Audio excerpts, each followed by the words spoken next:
Oh, I see. If it's blue, I see. I didn't know. Like, it's the first time I'm doing this Battlefy thingy. Yeah, it is blue. Alright. So, on the left side, we have the green PHC Chronopolize. On the right side, we have the yellow substrate Creature of Existence. Now, like I said, Chronopolize is my mentor, so I have a pretty good idea how he starts initially. See, he does the same start that I do, build an extractor first, but then he goes for the factory here. Usually I go to build the other extractors, but he actually does this because if you try to build the other extractors, you're far too away to cap the node, so he has no choice but to do this. This is also, I think, the near tip opening, where he does the factory after single extract. I don't know. Anyways. Now let's see Creature. Creature plays the substrate. Now Creature, I haven't played against him other than team games, so I do not know much. He did the same build here. He built an extractor and then the assembly, which is the substrate factory. He's boosting now the assembly to get some units out. Chronopolize is also boosting the factory, but he's also going for a second factory, and he only has 2 extractors built. So Chronopolize, yeah, Chronopolize is metal starved now. That makes total sense. I don't know, he built that factory way too early, in my opinion. He should have built at least these extractors here with that engineer before attempting to build the second factory, in my opinion, as a total noob that just got his ass bitten by Chronopolize. But it's very easy to make this kind of comments and analyze things as an observer, because you don't have the stress of actually playing the game and giving orders to units and reacting to things. Anyway, so that's Creature here, capping, a bit focused down, I see. Chronopolize similarly focused down there. One thing that I noticed in Creature 1v1 games from replays or casts that other people did is that he tends to not expand very fast. He's not a player that wants to expand very... It's not that he couldn't, I'm pretty sure he could. He just doesn't want to expand very fast. He focuses more on building his tech. He uses quanta abilities a lot. And he was also making comments on Discord, on the official Discord, about how this game kind of like punishes you if you don't expand very fast, then you're at a disadvantage through the game. So he would like to play more that type of game. Anyway, so both Chronopolize and Creature are expanding.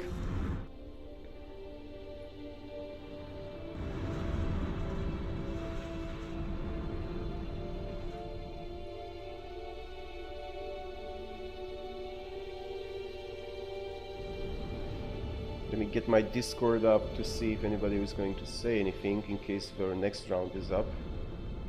Okay, it's good.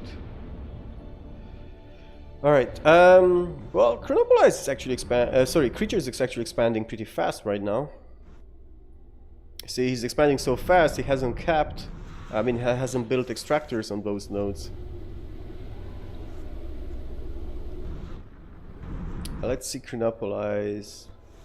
Yeah, we're both capping faster than they can build extractors. Actually, Chronopolize seems to be a bit behind in terms of building extractors. I believe he only has... Oh, he has extractors here. Okay. So those nodes... Only about 3 nodes he has extractors on. And Creature has also about 3. Ah, okay. Well, I guess the same then. Creature is slowing down the game. No. Yeah, not a good idea. That's a lot of Guardians. See, when you watch a game like this, like right now after having played it, it was so tense. To me, it felt like I didn't have a second where I could just like relax a bit or chill. But now when I'm watching it as an observer, see, I'm looking at these units just chilling here, and I'm thinking, hey, just move those units. And then I'm looking here, and what are these things doing? Hey, do this and that. Yeah, again, it's because as an observer, you don't have to worry with a ton of other things. Oh, so So Chronopolize built a double sky factory because this map is larger. That makes total sense. Air on larger maps is much more powerful, and he's sending it directly to Creature's base because Creature doesn't have any anti-air right now. But like I said, see, Creature is building the tech. He's building an aviary right now, but it's gonna be too late. But he's not going for the base after all, Chronopolize. Alright.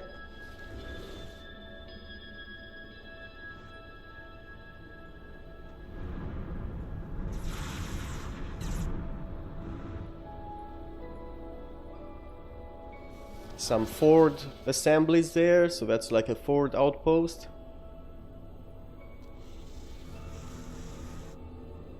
Alright, once he gets the aviary, and you see... Oh, he has free aviary. Oh, okay, I'm dumb. I don't know why I thought these were assemblies. So he already had aviaries. He has free aviaries now, so he's going full air, I guess. Creature. And Chronopolize got one more bomber because he lost the others to the Dominators, that Creature had. Creature's building now. What are those? Oh, he's building harvesters, which will boost the eco, the production. Oh yeah, because he already has a harvester there. So he's already focusing at improving his eco instead of continuing to expand. Like there's a lot of nodes here that could be expanded into, and instead of doing that, he's going for boosting the eco for the nodes here already capped. Personally, I mean, I'm a noob, so I don't know. I'm curious what Amelie would say in chat about this, but personally, my impression is that you get more for capping more rather than for boosting your already capped nodes, because it costs a lot to improve the production of your capped nodes. It costs harvesters, it costs quanta, and then you have to build those amplifiers on the nodes. So those cost, and they only pay off after a while capping gives you instant gratification, you could say. Plus, then later on you can boost those newly capped nodes too. So usually my opinion is, alright, let's see where... Oh, okay, I was missing this trade here. Oh man, Creature is building lots of assemblies on both sides, so he's going to be producing units on both sides there. But he's getting pounded by Chronopolize bombers. Now Creature is sending some anti-air support, and yeah, those I think will be sufficient, maybe not, because he's focus firing though, I think, on the bombers. Yeah, he's focus firing on the bombers. He's trying to take out the bombers before the Dominators are being taken out by the Furies of Chronopolize. And the Dominators almost got taken out, but it did successfully take out all the bombers. So that was, I guess, worth it. He saved the day here, right? Did he? Oh no, there's still one bomber. Two. Oh, left. I should pay more attention. Right, now Creature has a mixed frigate and cruiser army. That's a pretty decent army size. He could probably push back quite a while, because as we can see here, Chronopolize doesn't really have a land army. Now he has something here. Okay, so that's something, but it's not... See, it's not together yet. It's kind of like on the way, most of it. And also Chronopolize didn't cap this. Yeah, it's like I said, like when you play this game, there's so many things to deal with. You're doing lots of mistakes that when you watch as an observer, they seem simple. You know, like I probably did 10 times more this type of mistakes in the previous game. Then again, one of the things I'm going to tell you right now is I do not play medium-sized maps like these, because then I do even more mistakes, like I was saying in the beginning of the previous game. I play small maps. So at least it helps that way. Alright, so there's the cruiser army engaging. So that's nothing, that turret will go down. It's gonna push here. Gonna go down there. We get some armory, so soon hopefully we'll have some cruiser army there. More units are being produced by Creature. Where is the main army from Chronopolize? It's pushing in the center. So let's see. Oh, Chronopolize right now has control of all the free Turanium generators on this map. So that's actually going to quickly build his victory points there. Creature needs to push this point. He went with a cruiser army over that way, but he could have gone here and he could have taken the generator and then taken out the production. That isn't actually being used right now, but still, destroying production is much better than just taking some nodes. Again, I'm just saying these things because as an observer it's easy to make this kind of observations, because I'm an observer. Get it? Yeah, so that's a nice air army there. Also, I want to point out that both players are using their resources pretty well, except for a bit too much waste of radioactive air for Chronopolize. So he could be building a lot of quantum relays to use the radioactives, or maybe go with a Dread or something, or with Heras. Heras are amazing cruisers, very tough, pretty slow, but they take a lot of radioactives. Alright, so after all, this army that started decently and is now pretty small is actually making progress with support from those bombers. I'm curious, what will Chronopolize, how will he react to that? He's just pushing forward with his army here, threatening the base. Well, not really, still far away from the base. He still has control of all 3 generators. Alright, he pulled all the air units back. So Chronopolize is trying to use air to take out that army. He's actually successfully doing so, almost. There are a few left. He needs to pull back now. Those bombers are hurting. And this is pushing towards his base. His production is back here. He doesn't have in the base any land production. I mean, he only has the factories for the frigates. This is looking bad for Chronopolize. Oh, and you see this teleportation?